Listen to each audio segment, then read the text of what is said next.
The Zodiac Killer, one of America's greatest unsolved crime mysteries. Throughout history, there have been crimes that not only shocked their own era, but continued to fascinate millions of people decades later. One of the most famous examples is the story of the Zodiac Killer. We are talking about a person whose true identity has never been confirmed, an offender who was not satisfied with simply hiding from the authorities. Instead, he sent letters to newspapers, challenged the police with messages, created coded puzzles, and deliberately built his own reputation. Today, the name Zodiac has become almost synonymous with unsolved serial killer cases. The events took place in California during the late 1960s, a period when the United States was experiencing major social changes, political tensions, and a rise in violent crimes. During this time, an unknown man appeared who would spread fear across several cities in Northern California within just a few months.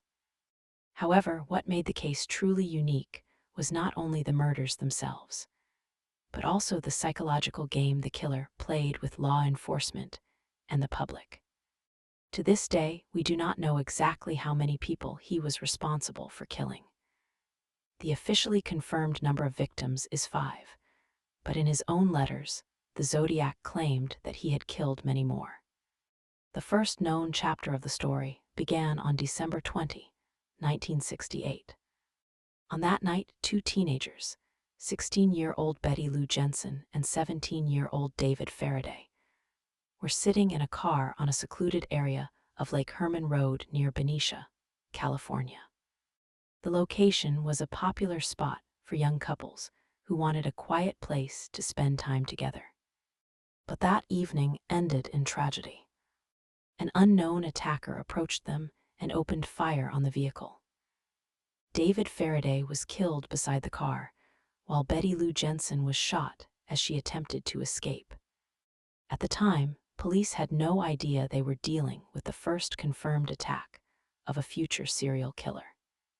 Investigators tried to examine the victims' lives, their relationships, and possible motives behind the crime. However, nothing suggested that this was the beginning of a case that would later become known across the entire country. The murder remained unsolved. A few months later, on July 4, 1969, another attack took place. This time, the location was near Vallejo, California, at an area known as Blue Rock Springs Park.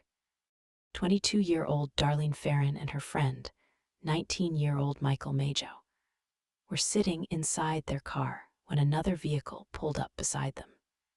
The man got out, and at first it appeared as though he was simply checking the situation. But then he pulled out a weapon and opened fire. Darlene Ferrin was killed. Michael Majo was seriously injured, but survived the attack. His testimony later became extremely important because he was one of the few people who directly saw the attacker. According to his description, the suspect was a white male with short hair and a larger build.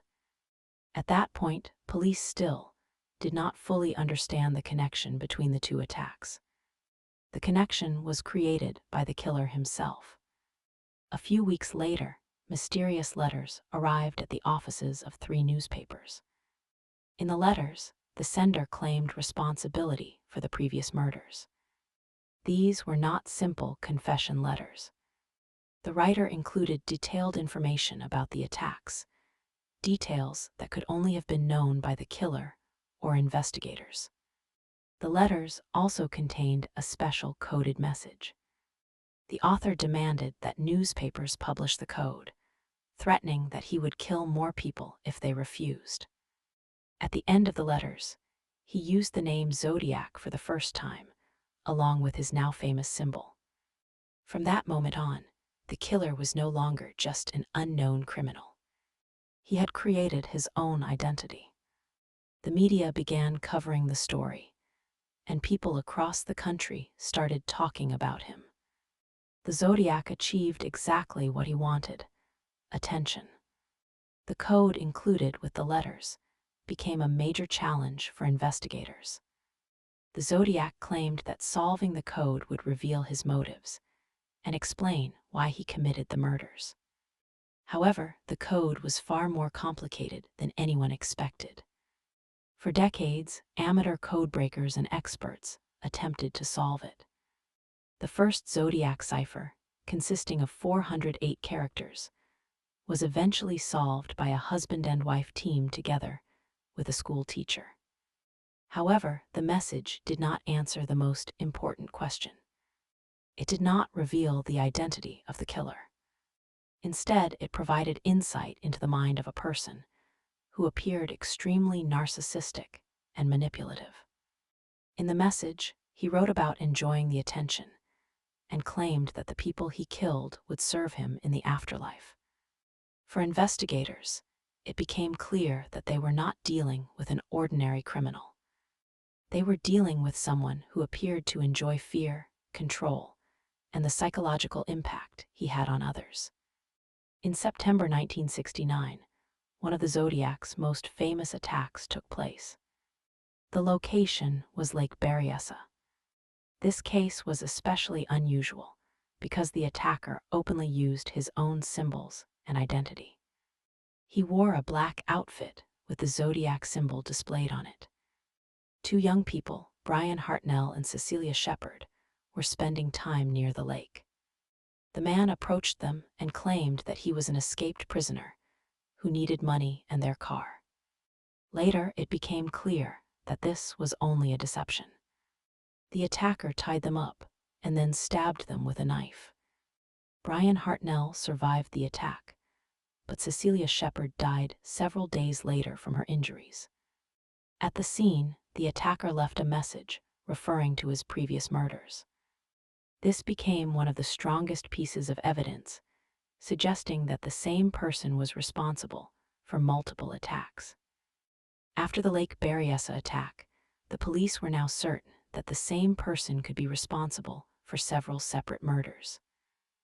However, the killer once again showed just how unpredictable he was, and that he was not afraid to strike even in the middle of a major city. On October 11, 1969, the Zodiac committed what would become the final officially confirmed murder connected to him. The victim was a 29-year-old taxi driver named Paul Stine. Stine was working in the Presidio Heights neighborhood of San Francisco when a man entered his taxi. The passenger gave him a destination, but during the ride, for some unknown reason, the route was changed. When the taxi stopped, the man pulled out a weapon and shot the driver.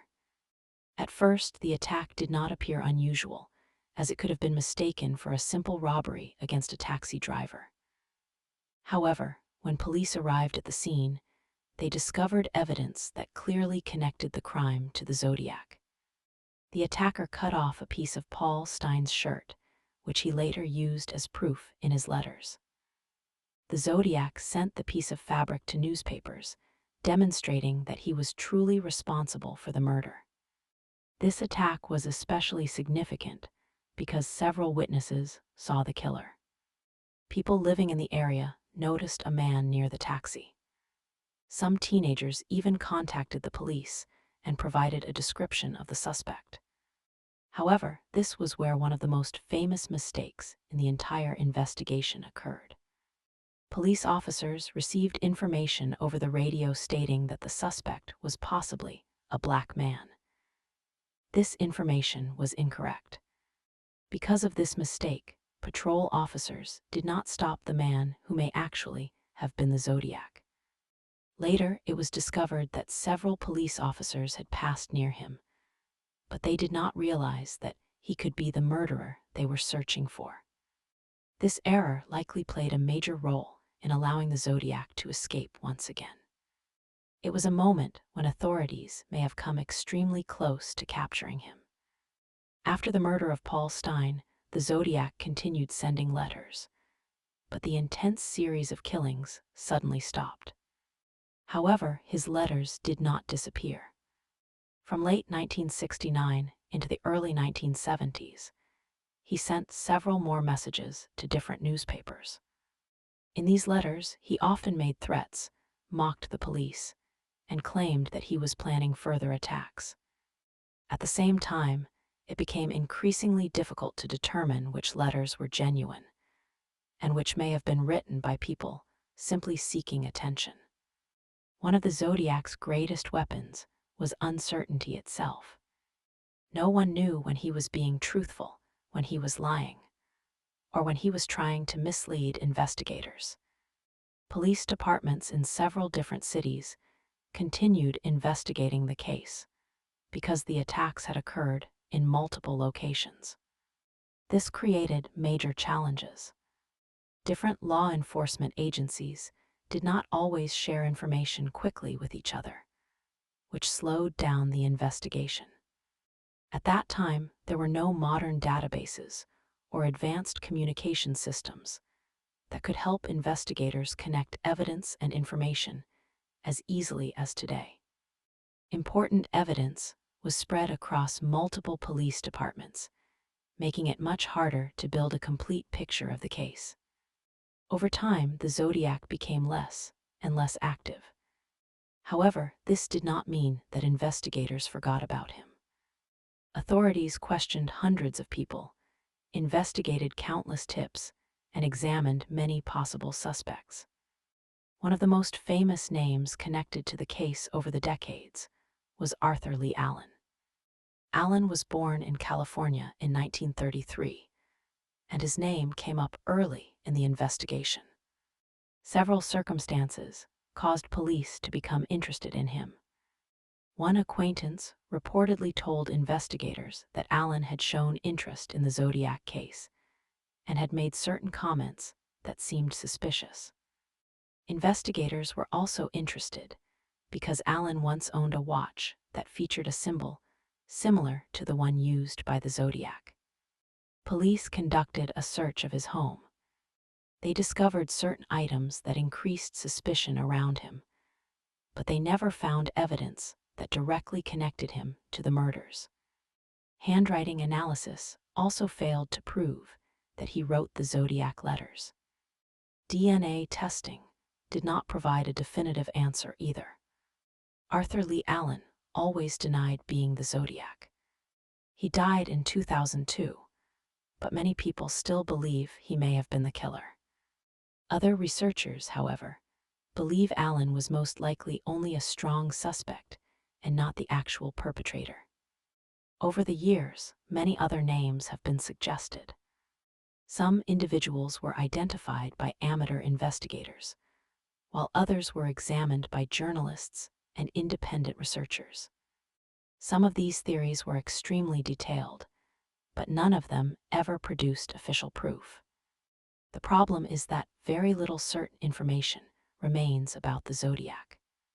Investigators can draw conclusions from the letters, witness statements, and available evidence, but there is no single piece of proof that completely solves the mystery. Modern technology has opened new possibilities. Over the past decades, DNA analysis has advanced dramatically. Old evidence can now be examined again, searching for traces that could not previously be analyzed. Researchers have attempted to find genetic evidence on the Zodiac's letters as well. However, there is a major problem. The letters were handled by many different people, including journalists, police officers, and laboratory workers. This makes it extremely difficult to prove that any DNA found actually belongs to the killer. Despite these challenges, researchers continue searching for answers. One of the greatest mysteries in the Zodiac case is the Z340 cipher. This was one of the messages sent by the killer, and for decades, nobody was able to solve it. The code consisted of 340 characters, and many experts attempted to break it over the years. In 2020, an international team successfully decoded the message. However, the solution did not reveal the killer's name. Many people hoped that the answer would finally expose the identity of the Zodiac. But instead, the code revealed more about the mind of the person behind the murders. In the message, the Zodiac continued mocking authorities, and claimed that they would never be able to catch him. The decoding of the cipher was an important scientific achievement, but it did not answer the biggest question. Who was he? Perhaps the most fascinating part of the Zodiac story is why the case remained unsolved for so long. One reason is simply time. During the 1960s, investigators did not have access to the technologies that are considered normal today. There were no advanced DNA databases, digital records, or modern facial recognition systems. Another reason may have been the personality of the Zodiac himself. He did not behave like many other serial killers. He did not try to completely disappear. Quite the opposite. He wanted attention. Through his letters, codes, and threats, he built a legend around himself. Perhaps that was exactly his goal. He did not only want to kill. He wanted people to continue talking about him decades later. And he succeeded. More than 50 years have passed since the first attack, yet millions of people are still fascinated by the same question. Who was the Zodiac? Was he an ordinary person living a double life? Was he someone who was close to his victims? Or was he someone completely different, someone investigators never suspected? Maybe one day new evidence will appear. A new DNA discovery. A previously unknown document. A forgotten confession. But it is also possible that the identity of the Zodiac will remain hidden forever. And perhaps that is what makes this case one of the most extraordinary criminal mysteries in history. A killer who disappeared. A name that may not have even been real. And a story that continues demanding answers more than half a century later. The legend of the Zodiac Killer lives on.